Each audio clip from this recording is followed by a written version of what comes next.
Hi guys.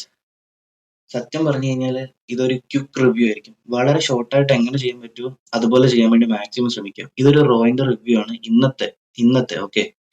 So first Roman റീൻസിന്റെ segment ആയിരുന്നു. അത് ഏകദേശം നൈസ് ആയിരുന്നു, കൊള്ളായിരുന്നു. ഏകദേശം 2-2.5 മണിക്കൂർ ഇരുന്നിട്ടാണ് നമ്മളൊരു എപ്പിസോഡ് കാണുന്നത്.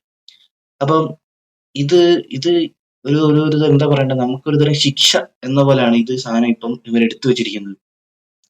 2-2.5 മണിക്കൂർ പോയി. അതുകൊണ്ടാണ് ഞാൻ ഈ വീഡിയോ എത്രയും ചെറുതാക്കാൻ പറ്റും അത്രയും ചെറുതാക്കി പറയുന്നത്. ഓക്കെ.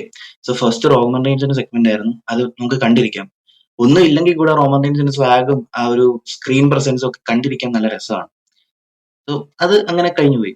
പിന്നെ പറയുകയാണെന്നുണ്ടെങ്കിൽ അടുത്തത് ചാറ്റ് ഗേബിളിന്റെ ആ ഒരു മാച്ചാണ്. ഞാനത് എല്ലാ മാച്ചൊന്നും പറയുന്നില്ല ബിക്കോസ് ഒരാവശ്യമില്ലാത്തതൊക്കെ ഉണ്ട്. എന്നാലും പറയേണ്ടതുണ്ടെങ്കിൽ പറയുക. ചാറ്റ് ഗേബിളിന്റെ മാച്ചിനെ പറ്റി പറയുകയാണെന്നുണ്ടെങ്കിൽ ഒരു നൈസ് ഒരു ഡീസന്റ് മാച്ച് ആയിരുന്നു. പക്ഷെ പുള്ളിക്കാരൻ നല്ലൊരു ബെറ്റർ സ്റ്റോറി ലൈൻ ഡിസേർവ് ചെയ്യുന്നുണ്ട്. മേ ബി ഇൻ ഫ്യൂച്ചർ അവർക്ക് പുള്ളിക്കാരന് കിട്ടട്ടെ എന്ന് ഞാൻ ആഗ്രഹിക്കുന്നു. പിന്നെ പറയുകയാണെന്നുണ്ടെങ്കിൽ മെഗാസ്റ്റാറിന്റെ കാര്യമാണ്. നമ്മുടെ കേരള മെഗാസ്റ്റാർ അല്ല, അവിടെ ഡബ്ല്യുഡബ്ല്യുഇ ഒരു മെഗാസ്റ്റാർ ഉണ്ടല്ലോ, പുള്ളിക്കാരന്റെ കാര്യമാണ്.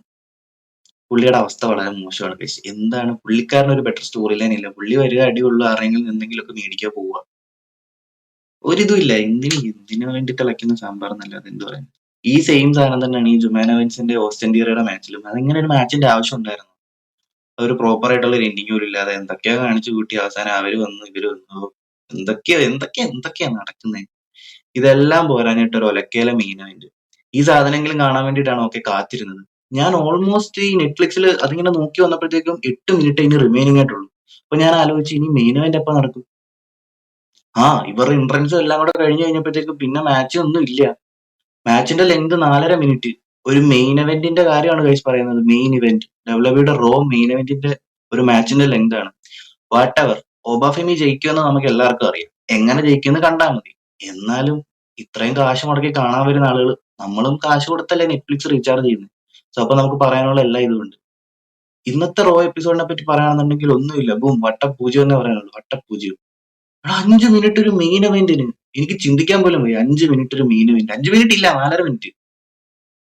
4.5 മിനിറ്റ് മെയിൻ ഇവന്റ്. ഞാൻ അവിടെ ഇരിക്കുന്ന ആളുകളുടെ അവസ്ഥയാണ്. നമുക്ക് ഓടിച്ചു വിട്ടെങ്കിലും കാണാൻ നെറ്റ്ഫ്ലിക്സിൽ. അവിടെ ഇരിക്കുന്ന ആളുകൾക്ക് അതും പറ്റത്തില്ല. അവർക്ക് ഇങ്ങനെ ഇരിക്കണം, 2.5-3 മണിക്കൂർ ഇങ്ങനെ കുത്തിയിരിക്കണം. അതിനിടയിൽ കമേഴ്ഷ്യൽ ബ്രേക്ക് വരും, അന്നേരം അവർ ചുമ്മാ ഇരിക്കും. അങ്ങനെ കുറെ സമയം പോകും. അത് മാത്രമല്ല, ഒരു കാര്യത്തിന് ഇറങ്ങിത്തിരിക്കുമ്പോൾ എന്തുമേ ഇതുണ്ടാവും. അതിന് റെഡി ആവണം, പോകണം, വണ്ടി ഓടിക്കണം, അങ്ങനെ ചെല്ലണം. നമ്മളിതൊന്നും അനുഭവിക്കുന്നില്ല. നമുക്ക് രാവിലെ എഴുന്നേറ്റിരുന്ന് നെറ്റ്ഫ്ലിക്സ് ഓണാക്കി കണ്ടാൽ മതി. പക്ഷെ അവിടെ ഇരിക്കുന്നവരുടെ അവസ്ഥ, ഇത്രയും കാശ് മുടക്കി കണ്ടിട്ട് ഒരു ടിക്കറ്റ് റേറ്റിന്റെ വില 1000 മുതൽ തുടങ്ങും, $1000 എന്നിട്ട് ഈ ഫ്രണ്ട് റോ സീറ്റ് ഉണ്ടല്ലോ, ഈ റിംഗ് സൈഡിൽ ഇരിക്കുന്ന ആ സാധനത്തിന് 4000 മുതൽ 6000 രൂപ വരെ ഡോളേഴ്സിൽ വിലയാണ്. കൺവേർട്ട് ചെയ്ത് വരുമ്പോൾ ലക്ഷങ്ങളാണ്. ഞാൻ അതിന്റെ സ്ക്രീൻഷോട്ട് നിങ്ങളെ കാണിച്ചു തരാം, എത്ര ടിക്കറ്റ് റേറ്റിന്റെ ഇത്. ഇത്രയും കാശ് മുടക്കിയിട്ട് ഈ 5 മിനിറ്റിന്റെ മെയിൻ ഇവന്റ് കാണാനാണ് ആളുകൾ പോകുന്നത്. ഓക്കെ, റോമൻ റെയിൻസ് വന്നു, കണ്ടു. ഓക്കെ, പുള്ളിയുടെ മേലെ ഇനി എന്നനങ്ങുമെന്ന് ആർക്കറിയാം. സോ അതുവരെ നമ്മൾ വെയിറ്റ് ചെയ്യണം. ഇനി ഞാൻ വലിച്ചു നീട്ടില്ല, ഇന്ന് നിങ്ങളുടെ സമയം കൂടെ കളയുന്നില്ല. അത്രേ ഉള്ളൂ. ബൈ.